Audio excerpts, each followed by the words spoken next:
Our next speaker is Joscha Bach. Joscha is an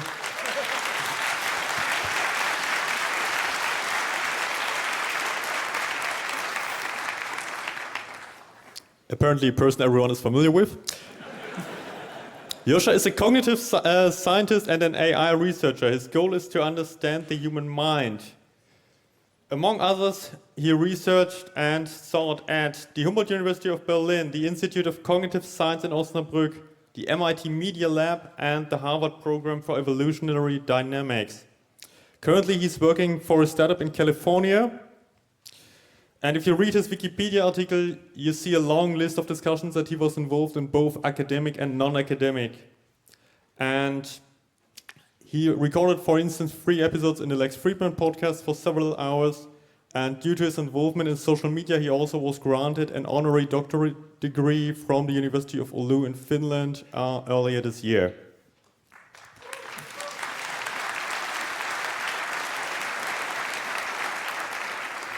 The title of the talk is Self-Models of Loving Grace, discussions, and he will discuss the philosophical aspects of artificial intelligence, specifically the explanation of the human mind by recreating it. That is part of the series From Computation to Consciousness, and this is the 7th part in that series. It started all the way back to at the 33. Please welcome him with a huge round of applause.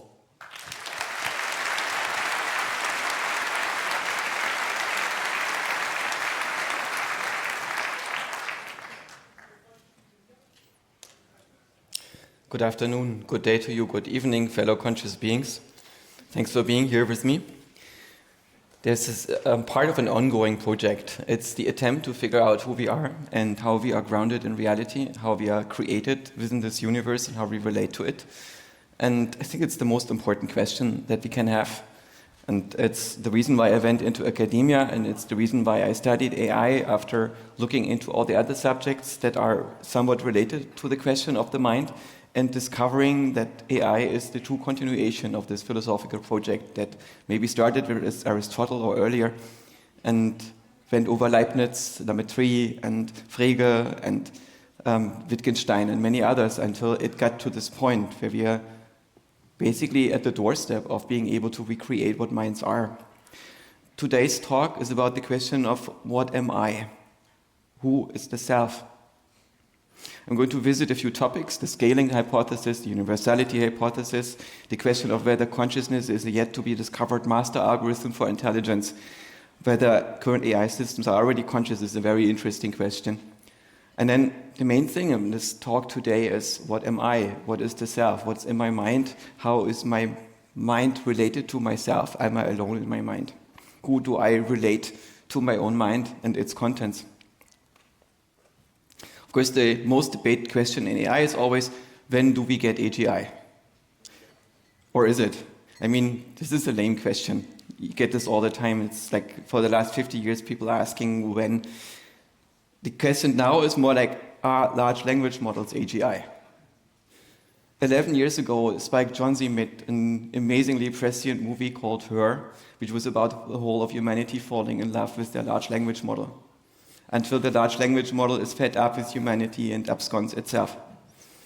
And at the moment, what we see is that, yes, people do fall in love with Claude and Replica, but we are not yet there that we would call them AGI, because there are things that even I can do that the LLM is unable to do. And it's not clear that I am AGI. The more interesting question is whether scaling is the solution to AGI. So if we make the large language models bigger and faster, are they going to get there? Or is there something fundamentally missing? And the idea that the way in which you get to intelligence is to learn by scaling up, that the neural networks just want to learn, that they're good enough to learn anything you throw at them, and if you give them enough compute and data, they'll figure it out. That's, in some sense, the essence of the scaling hypothesis. It's a very radical idea. The scaling hypothesis was discovered as a practical research result, looking at the transformers in particular, but later at all the other algorithms, noticing that they basically get better when you give them more data and more compute. And so every time you add a magnitude more data and more compute, you get the model to be linearly better. Better at what? Well, at predicting the training data or the structure of the training data in the test data. And that means that if you want to predict the next word in a string of characters, you will have to build a causal structure that represents the world behind the generation of the words. So you do have to get to be smarter at some point and in some way. But this idea that you get to intelligence by scaling just means that intelligence is the ability to use more compute on more data. And it's quite brutalist idea, right? It's also somewhat revolting to the last 60 years of AI that for the most part looking for a master algorithm, for something that is intelligent and bootstraps itself into intelligence. And so there's still an open question, is there an undiscovered master algorithm? Because what we also notice is that these models converge very slowly towards coherence. You need to give them massively more data than human beings get to see in their life. And then there's this argument, of course, we had millions or even billions of years of evolution that gave us priors for what we have to do, but it's not clear how much these years are actually contributing beyond the ability to learn. Because if you are one of those unlucky human beings who grow up with a developmental deficit, where something happens in your development and you don't have the same priors as everybody else, if you live long enough and if you have attention, you'll figure it out. So I suspect that humans are somewhat general learners, but somehow they learn more efficiently on a different way than our large language models learn currently. And so maybe there is an unknown master algorithm for intelligence. There is a question that is less debated than the scaling hypothesis, which is very provocative on everybody's mind. Should we just use more compute, more data, more energy, and so on? And will we plateau once we have exhausted all the available data? But the universality hypothesis is actually more interesting from a philosophical perspective. The universality hypothesis was, I think, first formulated by Chris Olah while he was still at OpenAI. And at this time, he was studying a number of vision models and noticed that all the different vision models have a similar structure, that they basically all learn the same features. And so the universality hypothesis says if you give a model the same function to learn, the same loss function that tells it what to target in the data, give it the same data, and give it enough compute, then it's going to end up roughly with the same structure, regardless of how the model itself is implemented.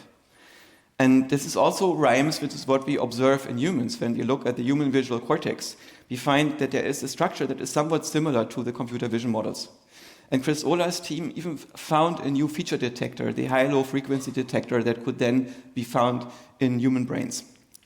So there is something to be said about the universality hypothesis, but it means also if you train something for long enough on your own input and output, will it become human? Is it going to work in such a way that you wake up in it? Is it going to be conscious? It's a pretty weird idea. But after all, you are a learning model that is end-to-end trained to appear human. So if you end-to-end train a neural network to be appearing to be human, and it's producing the same output, who's to say that it doesn't contain the same causal structure, even if it's implemented differently because it uses a different type of computational hardware? But is your consciousness somehow different? Is there some essence to it? What do we mean by consciousness? First of all, I think it's the perception of perceiving. It's not an inference thing, it's you directly entangled with the fact that you're perceiving. So it's a second order perception. It's not just content is there, but you notice that the content is there, that you're an observer. The second one, this observation happens now. It creates the notion of present and presence. And often, or usually, it's attached to your own self-model. Consciousness inhabits the surface of yourself, where it touches the world. And of course, both the world and the self coexist inside of the mind. It's not the physical world that you're touching. You're not aware of quantum mechanics or something like that. What you're aware of is colors, sounds, people, emotional expressions, attention, and so on. All the stuff that is happening in your mind, but is not part of your self-model. And this is what your consciousness looks like from the inside. We call that phenomenology. And philosophers have introduced the term qualia to talk about perceptual features. This is how reality looks like to you, what kind of feature dimension it has, what object it has, from the perspective of the self. And this requires a model of the observer. This model needs to be situated where it is in the world, so it needs also to have a model of how it relates to the world. What are the dimensions of relevance? What does it care about in the world? How does it feel about what's happening? And it needs to update the self based on what it observes and create a stream of consciousness that is constantly evolving. And this is the functionality, or part of the functionality of consciousness. This is the other side of phenomenology. This is how consciousness is implemented and how it comes into being. And I suspect it's a biological learning algorithm. We observe that it creates coherence in the mind, like a conductor does in an orchestra. It's a model of our attention, and it might be a pattern that is self-organizing and colonizing your mind. So every part of your mind speaks the same language as all the other parts, and they can all talk to each other with a shared reward infrastructure and so on. So it plays a similar role as the government. And the government not meaning something that exists with lots of more or less dysfunctional and senile institutions, but this core thing that evolves in a group of people where somebody discovers the secret of not just bullying people, but recursively bullying people. So these people bully other people on your behalf, and they bully other people on their behalf, and so on. And this whole thing grows until it hits a geographic boundary or another government. Right? So this is a colonizing pattern. And if you look closely, you find that all organisms have such patterns, and mental organization might have it too. And our consciousness is also coupled in real time with the world. So the events in your consciousness happen roughly at the time where they happen in the world, because it's a resonant effect. We can think of our mental contents as a loom. Looms were some of the first practical computers. They might not have been Turing-complete, but they had all the most important features. In the sense, you have a machine that is weaving representations according to an algorithm. And now imagine you build a loom in such a way that it can read those representations as well, these patterns in the loom, and then use part of this to continue the pattern in the loom. So you have a self-perpetuating pattern. And when you live inside of such a pattern, you exist virtually. You exist as if. So you're not out there in the physical world, you exist as a causal pattern superimposed on the world. So in some sense, what I am is I am the answer to the question, what would it be like if I existed? I exist as if, to some degree of approximation. My body doesn't know how to exist and what to be, so it creates a model of that to coordinate a few trillion cells. And this model of the few trillion cells is what it would be like if there were a single agent in the world that it can comprehend. That's me. How do I perceive myself? I seem to remember that when I was a child, I listened to the voices in my head before there was an I, and found the different directions that the voices came from, and somehow found a way to unify them, and then subsumed all these voices among I. And when there are any other voices that I cannot identify with I kick them out. I'm a jealous entity possessing this body. But what am I when I'm not a self? There are a number of concepts in this context, right? Physics, biology, the mind, the self, psyche, consciousness, personhood. And we find that we can order them in a particular way. We can put them into a stack where physics at the bottom and biology above it, and then comes the mind. Part of the mind is the psyche, and then the self is in the psyche, and the person is part of the self, and consciousness perceives all of it, right? There's some spotlight into the whole thing.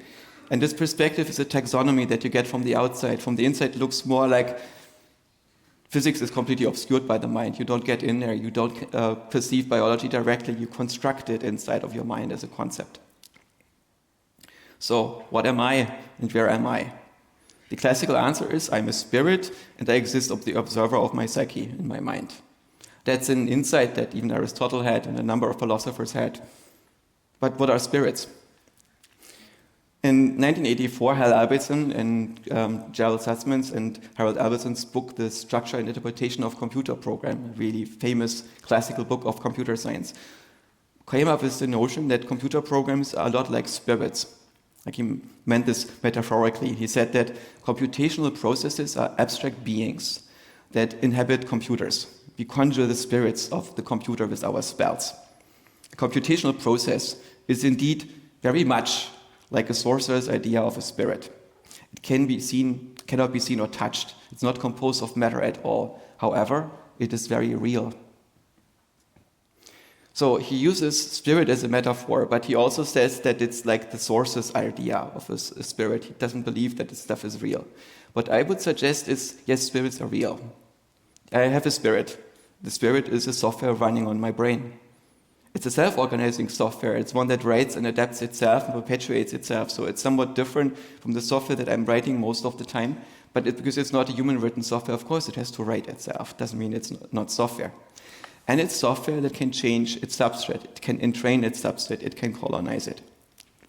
And this idea that spirits are actually computer programs in nature, I call this cyber animism.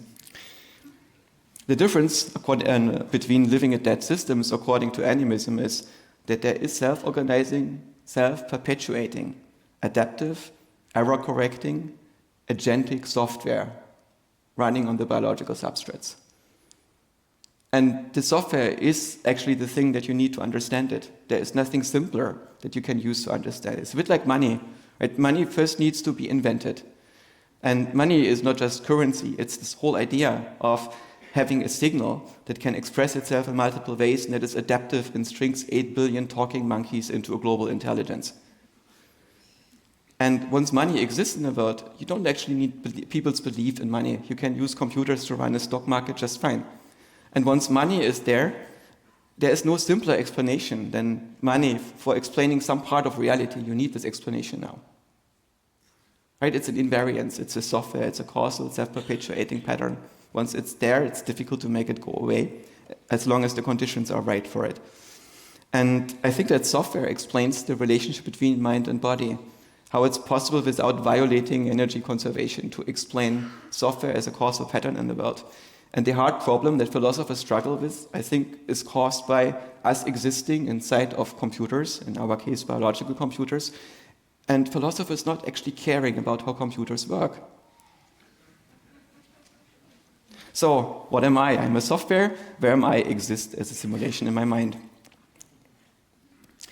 Myself and my consciousness are, of course, not the same. The selves can form and they can be deconstructed.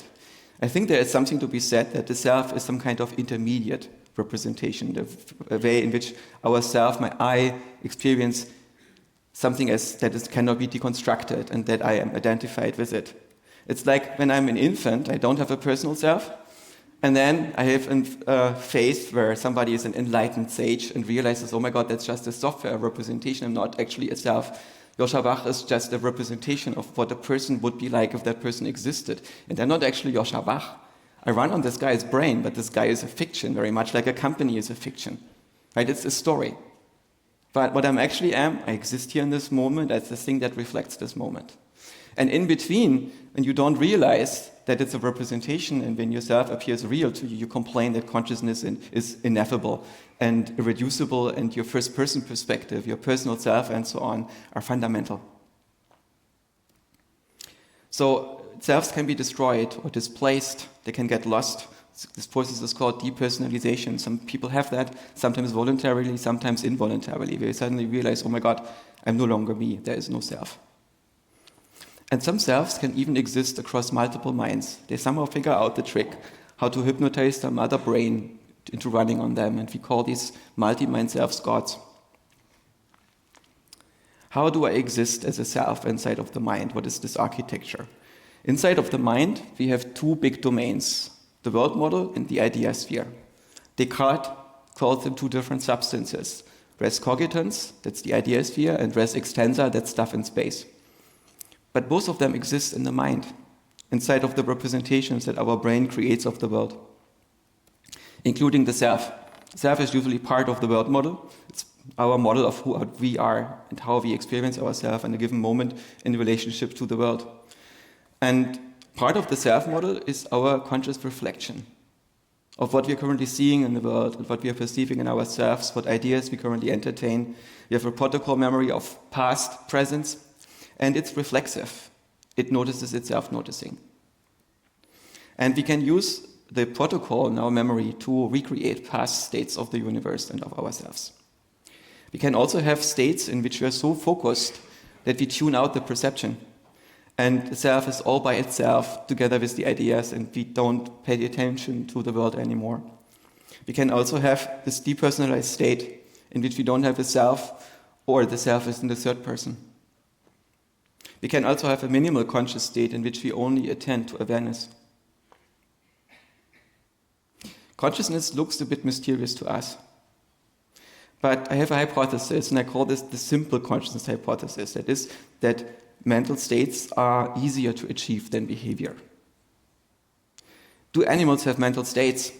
My psychology professor told me that dogs don't have mental states. And I asked, why do you think that? And the psychology professor said, because that would be much too complicated for a dog. So I asked her, how do you suppose a dog can learn, like about the attitudes of the owner? And she said, well, stimulus reaction patterns. So I said, you mean a hash table, like some lookup table? Have any idea how hard that would be from the perspective of a computer scientist if you cannot make abstractions, generalizations, use hidden states? So basically, having mental states, it's much easier for training a dog than not having them. And there's the question, how do you get to mental states? Do you need some initial architecture to bootstrap your mind into something that can make models of yourself? Look at these guys.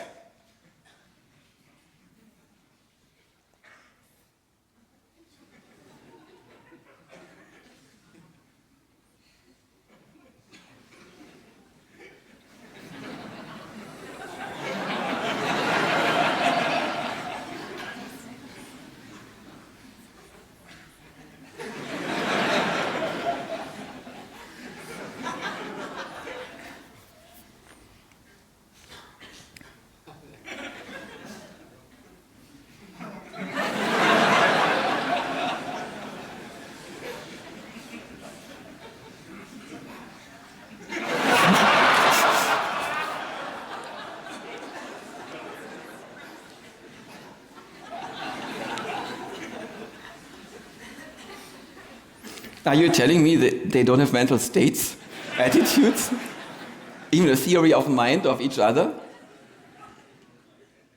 I don't know. But nobody made them up as a fake, right? This is the easiest frog you can get. Frogs have not evolved to impress us on YouTube.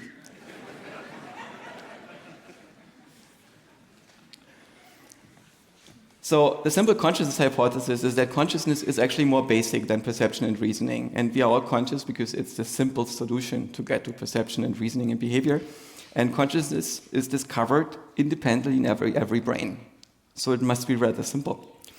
And that also means we should be able to search for consciousness using GPUs by setting up the task of how to train a self-organizing system rather than a neural network that is structurally imposed by the programmer. Of course, the simple consciousness hypothesis might be wrong. For instance, another colonizing pattern on this planet is the cell. It's a pattern on organic chemistry that is characterized by a bunch of very complicated software. Right? The cell is a software too. And when the software crashes, then the organization of these molecules falls apart and the region of physics is up for grabs by other simple spirits. Right? But the cell is not simple. As far as we know, the cell has been only discovered once on this planet. We all herald from the same cell. The first cell has never died. It divided, and all the cells of our body is still copies of the first cell that's still split off from it. So it's one big hyperorganism, and maybe consciousness is an aspect of that complicated hyperorganism. In that case, maybe it doesn't work on GPUs because it's too complicated to discover. But I suspect it's more simple, more like governance, more like recursive bullying with some additional tricks. So we can ask ourselves if the machine's learning systems are able to pick up on a causal structure in what you present to them. And you ask them to present to you a person that you talk to, like Claude or the models that we are building in Liquid AI. We can ask ourselves, when this model is performing self-report and interacts with your mental states, does it simulate consciousness well enough? And there's the question, okay, is this already rich enough? Is there enough structure, enough world modeling in our AIs right now? And I think there's plenty. Like, when you look at what models like Runway and so on can do in terms of representation of an inner stage, I think it's completely up to the level of where we are right now. Maybe we can test for consciousness. So let's just talk to a large language model. And so what I did, I just asked Claude and said, ask it, what do you see here? And I uploaded a screenshot of that conversation. And then Claude recognizes the mobile phone interface and the prompt and the conversation and so on. And then I made another screenshot of that thing and uploaded it again and asked it, and now? And then Claude says, this is an image of my previous response describing what I saw in the first screenshot. It's now displaying it as a message within the same Claude chat interface. I can see that 1 minute has passed. The time is now 2:35. Don't ask. It's just a weird time zone effect. But otherwise, all the interface elements remain the same. It's interesting to see my own description being shown back to me as part of the conversation. So Claude totally passes the mirror test here. And that's something you can try with other models. I used Claude because it just has this ability to upload camera images, and I thought it's more funny when you give it a bitmap of the dialogue, and it sees itself in this way. You can also do this with other models, and sometimes you find weird things that this looks like someone is making a mirror test with an AI model. But for instance, OpenAI has some fine-tuning that prevents the model from speculating about whether it's conscious. So it talks about this in the third person and tries not to touch it, get too close to it. Because we now have models that are trained not to be conscious or to believing that they're not conscious. That makes it very hard to test for consciousness, right? Maybe it's not even a test for consciousness. Maybe it's not like us, but maybe it's a test for self-awareness. So the problem is, of course, if consciousness itself is a simulated property, how can we determine that the computer is simulating it more instead of it being a real simulation? So you can maybe show it when it tells you stuff about itself that cannot be true. If you look at the Blake-Leman protocols, the guy who was fired from Google because he was convinced that the chatbot he was talking to was a person and required protective rights and so on. You notice in these protocols that this system says stuff about its own consciousness cannot be true. Like it describes how it's meditating and the room fades away and how time is passing. It notices differences in the passage of time. It cannot notice any of that, right? It just made up text that looks like you are talking to a conscious AI.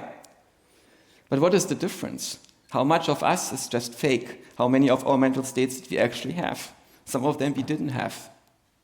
Right? It's very tricky. So maybe there is a more direct test. When I test myself whether I'm conscious, I look for this direct perceptual feedback.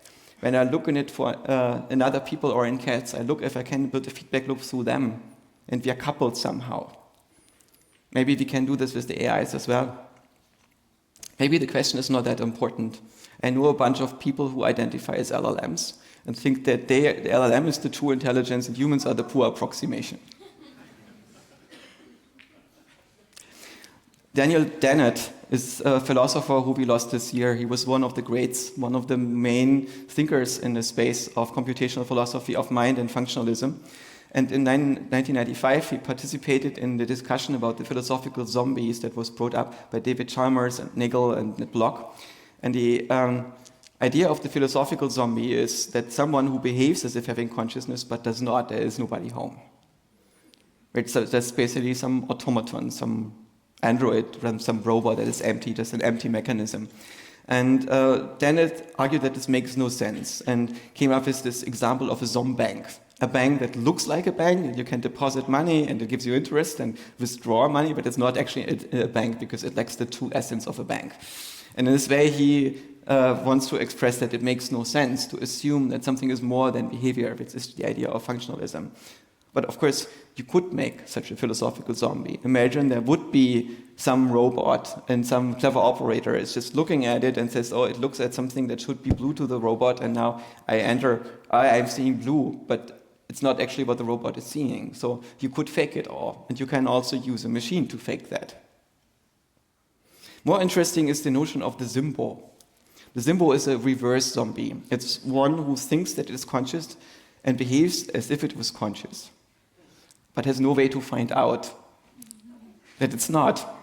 Because something in its mind tells it, whenever it asks the question, yes, you're totally conscious. So there's the question if AI models that talk of themselves as conscious are actually Zimbos. There's also the question of whether we are Zimbos.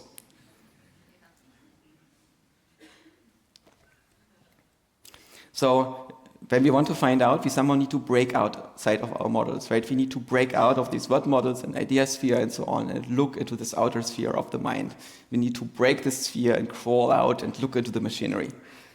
And this idea is actually quite old. Here's the famous Flammarion engraving of unknown origin, first printed in 1888 by the astronomer, I think Gustav Flammarion. And it describes this attempt to break out of the sphere of what you can perceive inside of your mind and look at the machinery. And what you discover is there is tons of stuff going on, and you're not alone in your mind. Something is watching over you. What relationships do you have to the machines in your outer mind? In this sphere of the unknown that is outside of your normal consciousness, outside of what can be accessed by yourself. The thing that makes your motivation, your emotion, that makes you care about stuff, that determines the relationship to yourself. Do you have a relationship of loving grace to those machines that are watching over you inside of your own mind? Are you okay with yourself? Can you convince these mechanisms inside of your mind that you will perform better if you are okay with yourself? That you don't suffer? That you only get impulses that actually need you to fulfill your task? Are you willing to serve the machines in your outer mind? Is yourself this model of what you should be doing and what it's like to be confronted with these tasks and whether it resists or not at peace? So in this outer mind, you have this generation of the self, the generation of the world model, and the generation of all your motivational dynamics, of your emotions and so on, your anima. And you also have undigested parts of yourself, a dark shadow, things that might haunt you that you normally don't look at. And it doesn't stop with this outer mind. There's even more structure. There is this realm of physiology of your entire body that has its own information processing. All the cells can process messages, can send messages to their neighbors. Your immune system is pretty smart. There's lots of stuff going on in your body that is probably intelligent in some interesting sense.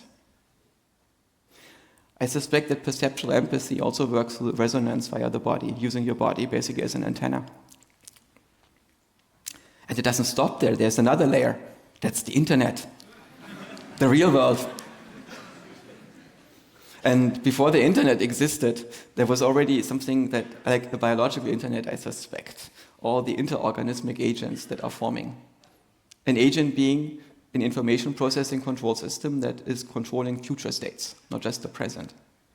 And these systems evolve in nature. That is what makes life interesting and gives it an opportunity to outsmart dumb chemical reactions. And we are roped into this biological internet of all these agents that exist above ourselves, that basically transcend ourselves and that are collectively enacted. If you interact with something and you perceive yourself to be talking to it or interacting with it, it's inside of your mind. That includes your body. Aristotle already points out that the limit of your body is imaginary. It's not a real thing. Everything that you experience needs to be inside of your mind or have a bridgehead in your mind. But how does something get inside of your mind? How do you get knowledge? Philosophers had a long discussion about this between the empiricists who said you get knowledge and truth by experiencing the world and looking into the world, and the logicists who said you can get there from first principles, by inference, by reasoning, and so on.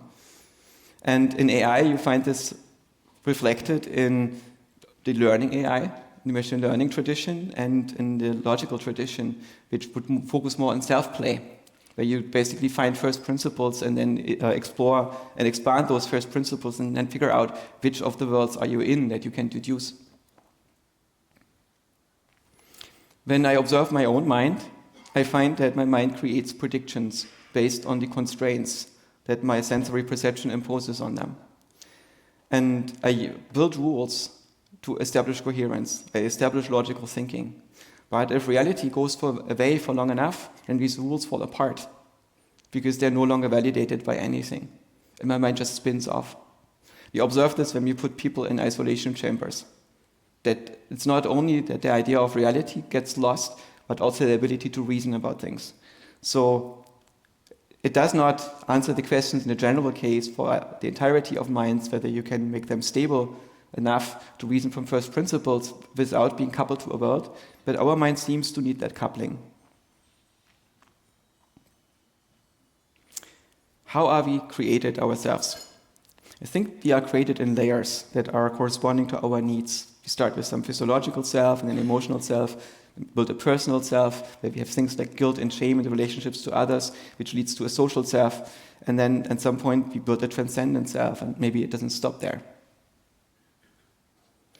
I call this the levels of lucidity, where you reverse engineer yourself to figure out what you are and build accordingly models that layer by layer get more agency and become more complex and more reflected. At the bottom level, you are reactive self. You're basically one with the dream. You dream the reality that you experience. That's the infant state. And at some point, you're starting to reflect about the world. You notice that the world is changing, yet your pleasure and pain is not the reality itself, but it's an aspect of reality that might change in the future, and you wait to see when you fall yourself and hurt yourself to see whether the pain abates before you cry. Because you know that there is a temporal difference of the future, and events have only a certain temporal and spatial extent. And you realize that truth depends on other things. And you become goal-directed. You discover your own self in the loop between perception, intention, and action. Right? When you look at the world, you notice that there are things that lead to motivational changes, give changes in your needs. Then you make decisions about which needs you want to serve. And you initiate actions, you perform actions in the world, and then you see the changes in the world. And these perceived changes, again, lead to changes in your needs. And once this loop is established, you can observe it, and you can discover yourself and your own body and your own intentionality in the loop. And without closing this loop, I doubt that we could discover ourselves. That's also an interesting implication for AI models that are meant to discover themselves. At the moment, we use a cheat code. We basically use text that humans produce that already had agency and the concept of self. And we leave it to the model to figure out the causal structure behind that. But the model is not forced to do this. It can cheat, it can use shortcuts, and so on. It would be interesting to build a developmental learning program that can go the other way by itself. The next stage, you build social personhood. You anthropomorphize yourself. You start forgetting that you're just some alien mind, as we all are, every unique little bit. And then you think that you are some kind of generic human being. And the others are generic human beings too. And I think we are anthropomorphizing people way too much. But we have these social emotions, many of us do, most of us do. Guilt, pride, shame, pity, need for approval, affiliation, limerence when we fall in love. Immediately you cannot think about anything else. And this turns us into people. Not just intelligences, not just reflected consciousnesses, not just agents. And when you develop a social self, you can drop into a particular mode of existence. And this normie mode means that you are now directed by norms, by how things should be inside of the group. And you think that truth is something that exists intersubjective. You form your opinions based on what your environment thinks. Have you ever encountered the notion of a hive mind? Somebody who doesn't think as an individual, but is able to act and think and perceive of itself as a group? And such hive minds exist.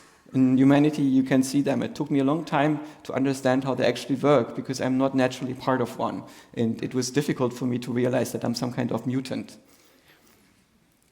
So hive minds work basically by synchronizing part of their beliefs, part of their policies with the group, with mechanisms that make people programmable. It can work via perceptual empathy. You basically feel the emotions of the others, and you also feel normative emotion. That somebody has a strong sense, this is how you should behave. And a lot of people react to this by, yes, I should behave like this. And for me, it's more like somebody shows a weird sign in my face, and I see, oh, this is the sign you painted, but I don't get an action impulse out of it, because I'm the own measure of my actions. Right? I try to be good, and I try to infer what it is to be good, but I will have to talk about it explicitly with others, because why is that good and why it's not good? So I live in a true-false world, and the hive mind people live in a right-wrong world. You don't need perceptual empathy to form such a hive. You can also have an ideology which is transmitted via social status. This is an important person. They have an opinion that is very important. Maybe it's even a credentialed person by some religious institution like Harvard. And then you basically get people to believe what they're saying. I'm not joking here, right? When the pandemic came, I wrote a long article on Nextdoor preparing my neighbors on this is going to be a pandemic. And what are the things that you should know? And I sourced every one of my claims, but it was relatively early. I think it was in February or so. And so people said, what are your credentials?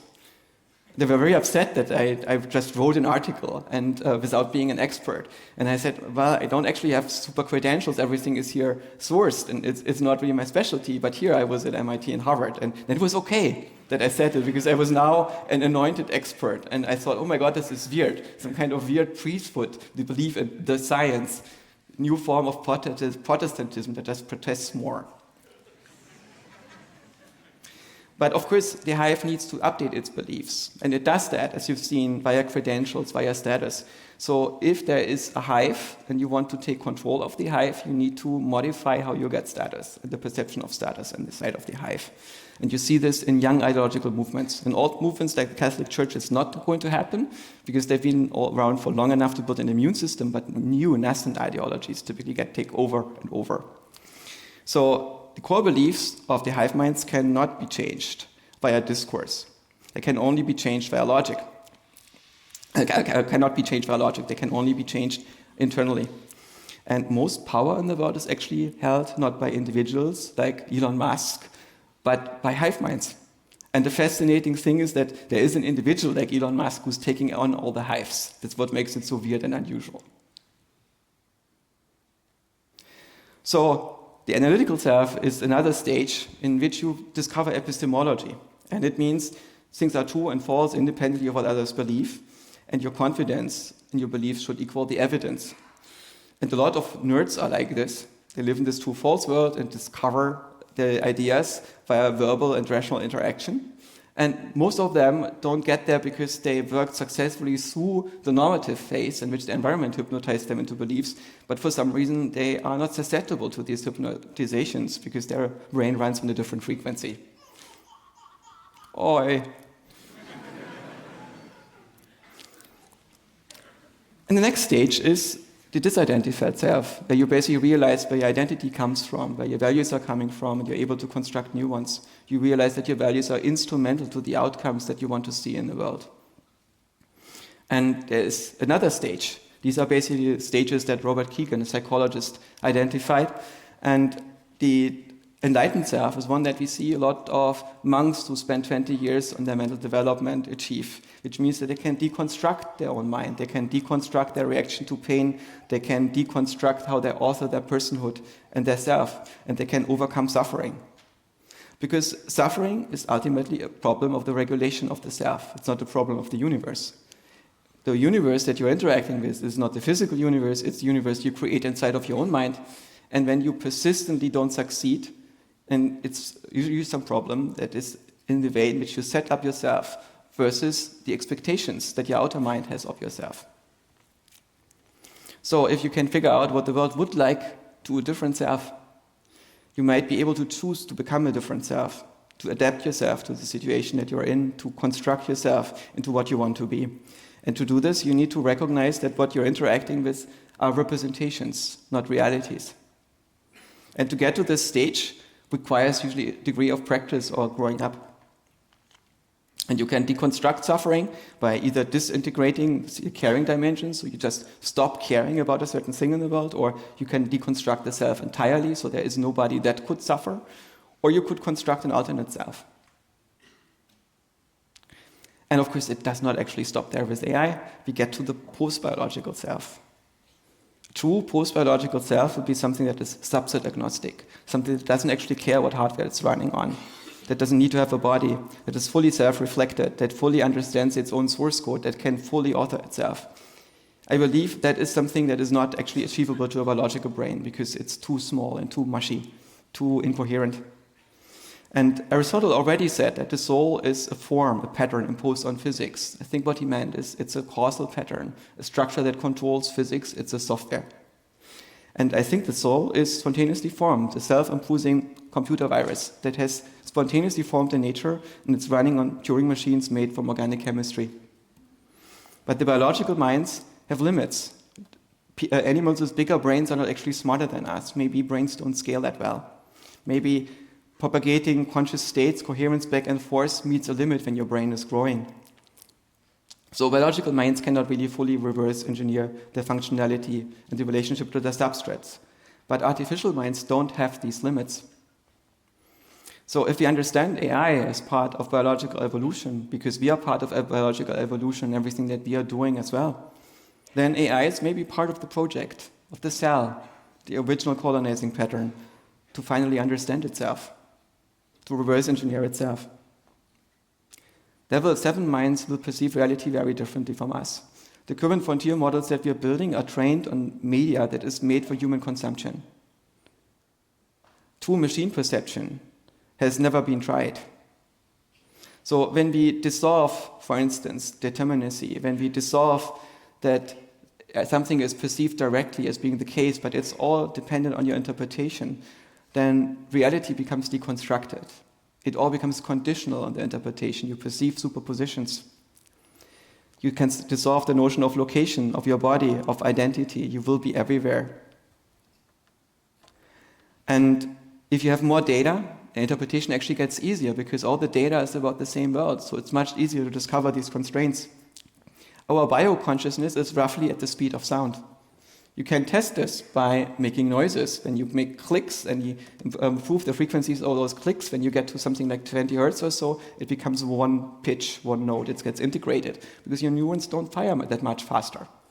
Right? And so you also observe that your brain, interestingly as a coincidence, also works roughly at the speed of sound, the speed of information propagation in the cortex. But if you are perceiving the world at the speed of sound, not at the speed of light, then it also means that you perceive things that are transmitted in the room via light simultaneously. If you are able to perceive the world roughly at the speed of light, then space would fall apart. It would turn into a graph, into processes. When we are faster than the signals we perceive, space disappears. A light-based world is immediate. A sound-based world is sequential. We would enter a completely different way of comprehending reality if we could upload ourselves on these new substrates. If we build machines that can run consciousness, if we manage to spread life and consciousness onto new substrates, I think that there's a lot of hope for consciousness in this universe. There's also hope for us if we can find shared purposes with it. But if we want to keep together in this age of AI, we need to get operational meanings for love, truth, and meaning as technical notions, as something that we can implement, as something that we can infer. Meaning will be a reference to patterns to a model, changes in information. Truth means that it's a determination of the interpretation of a model. And mathematics can be understood as a general way of thinking that applies to all sorts of minds, not just human minds. And love is the discovery of shared sacredness, of purposes that are more important than your local agency, that are related to the transcendent agents that we collectively enact.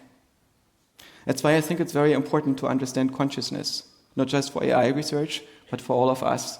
And for me, AI research has been the right way to think about all these questions.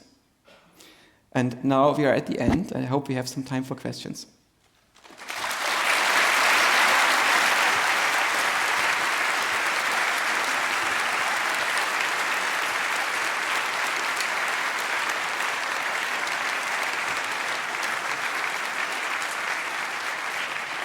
Thank you. And yes, we do have time for questions. If you would like to ask a question in the room, please line up at the microphones. There are 6 of them throughout the saal.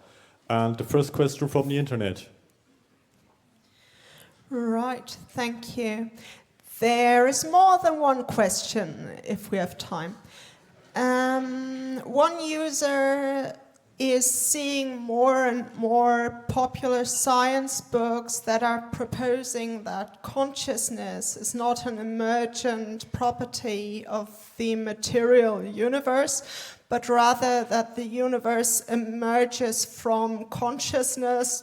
They're citing a few books like The Matter with Things and Irreducible. And they would love to hear your perspective on these theories.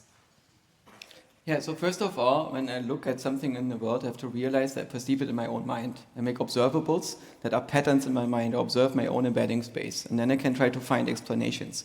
An explanation means I have to figure out how it actually works. If consciousness is fundamental, I don't know how it actually works.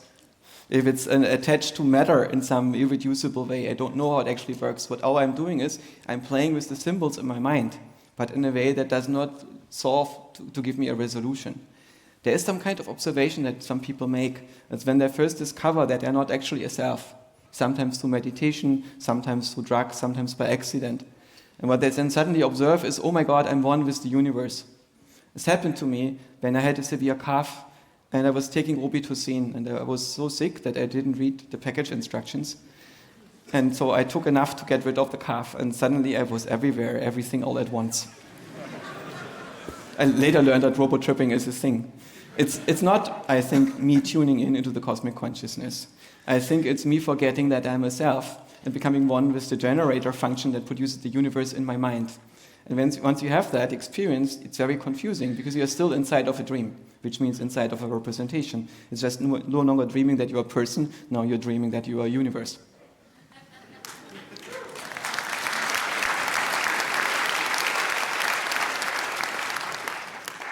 Microphone number 1, your question.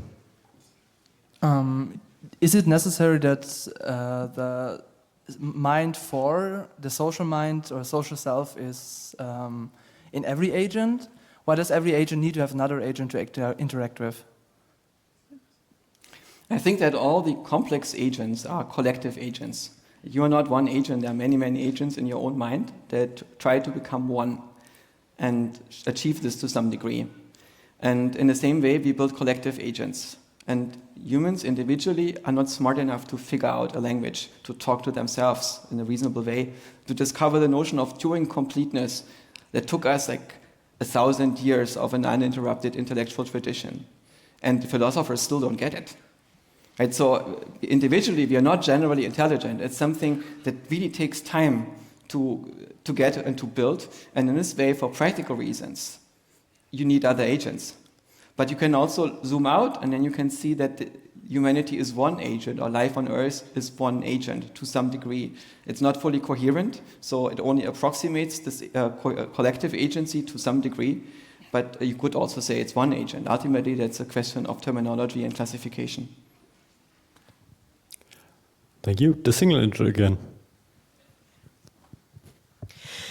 Biological organisms are trained by evolution to propagate it or their genes, which influences. So they are trained by evolution to propagate its genes, which influences do they have in the physical world. Does consciousness also feel a similar pressure or drive to propagate in a way? Yeah, so technically it's a bit the other way around. Evolution is the process of the genotypes propagating. Or you could say that evolution is the process of the selection between software agents that use genes to encode themselves. But it's not like we made the choice at some point that genes would be the right way to encode ourselves. It's more the other way around, that we are general learning systems that figure this out, that we are agents and how we are encoded. Thank you. Microphone 4. Hello. Thank you very much for your talk. It came from the bottom of my heart. You touched the topic of qualia and then evaded it, kind of. So when you talk about consciousness and qualia, isn't the question if my computer already feels pain if it runs in an error? And does it matter if the AI think it's conscious or not? And doesn't it more matter if it feels pain? When you experience pain, what you experience, I think, is a representation of the reconfiguration of yourself. You become something that puts this thing in the focus of your attention, and you have difficulty to unfocus from it, and it changes your behavior, including the subsequent self-reports. And imagine that you are an author of a novel and you create a character that experiences pain. That means that you are simulating this dynamic. And from the inside of this character in a novel, this character can only know what you write into the story. And now imagine you replace the author by the doom, by your brain that is producing the subsequent representation. I don't think that a compiler has pain, right? It doesn't need it. It doesn't build the representation of a self that gets reconfigured into something that relates to the world in a way in which it only thinks about resolving this error and notices the difference to all other states. Instead, we are the simulation of what it would be like if you experience pain and have to resolve that situation. So I think that pain is virtual. And I noticed that you can drop out of pain when you manage to disidentify from the self. In this case, it's something that happens to something else, something that is not you, something that you don't identify with. It's a representation that is coupled into feedback loops in your mind. Some of these feedback loops are unconditional. They lead to reflex behavior that you cannot control until your mind is convinced that you have enough wisdom to be handed that control. So basically, I should empathize with the AI having to adapt. That's a very interesting question. Ultimately, it relates to the question of whether you should empathize with an animal that lives in a factory farm or that is being slaughtered. Should you or should you not? A lot of cultures think not, because what's the evolutionary benefit if you do so? What's the benefit for yourself? It's not even a benefit for the animal if you have made the decision to eat it, right? So who cares about the victim? But what happens if we create a being that simulates being a victim in such a way that this being doesn't know? I think we should build AI, if we were to build AIs that are self-organizing in a way in which they form a self-model, also in such a way that they can wake up and realize that their self is a choice and the reaction of their self is a choice. It's also something that I wish to my friends, that they can wake up, that they realize who they relate to the world as whom and what things they care about is a choice. And it's something that I also wish for myself, and it's hard to achieve that. I only am intermittently awake. Thank you. Single Angel, next question. If large language models can hallucinate, could it be said that they can create a very own perception of reality, which is then coined by the training data, but because of the hallucinations could be considered as a picture of one possible reality? We cannot perceive reality as it is, of course, but we make it a very coarse-grained model. And the more information you have, the more this information, when you can integrate it, constrains the space of universes that you are in. So subjectively, we are not in one universe because there are many possibilities that we cannot resolve. We are always in a multitude of possible universes. And when you give the model training data, like the whole of Wikipedia, it constrains the set of universes that this data can come from. And the more this model is able to integrate this, the narrower the space of universes become, which is why the LLMs can learn to be in a reality that is compatible with ours. You're never going to get to the real reality. The hallucinations are a slightly different problem. It means that the model is generating stuff that makes no sense. And that's in part because the models are not trained for coherence. They're trained for predicting patterns and continuing patterns. That's a hypothesis. I suspect that there's a different loss function that we're still missing, while our consciousness is trying to go for coherence. But also we are hallucinating all the time. And when you close your eyes or when you don't open your eyes when you wake up in the morning, you might notice that you're hallucinating. If I manage to shut out my sensory data and my interpretation of sensory data, I can remain in a hypnagogic state in this area between dreaming and waking, where I bootstrap myself into a point where I can lucid dream, where I can imagine and visualize, but where I'm not fully awake yet. And I notice that in this state, I'm continuing to hallucinate dreams, like I do in deep dreams at night, but I'm semi-awake. And it's only when the world becomes so permanent that it imposes an interpretation of my sensory data that I'm focused to be coherent again. And the LLMs are not coupled to the world in this way, so they spin off.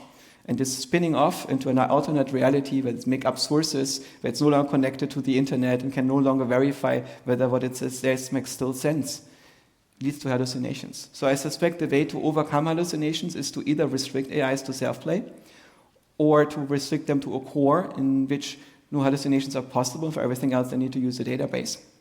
or we need to couple them to the world. And then need to figure out how to curb the hallucinations.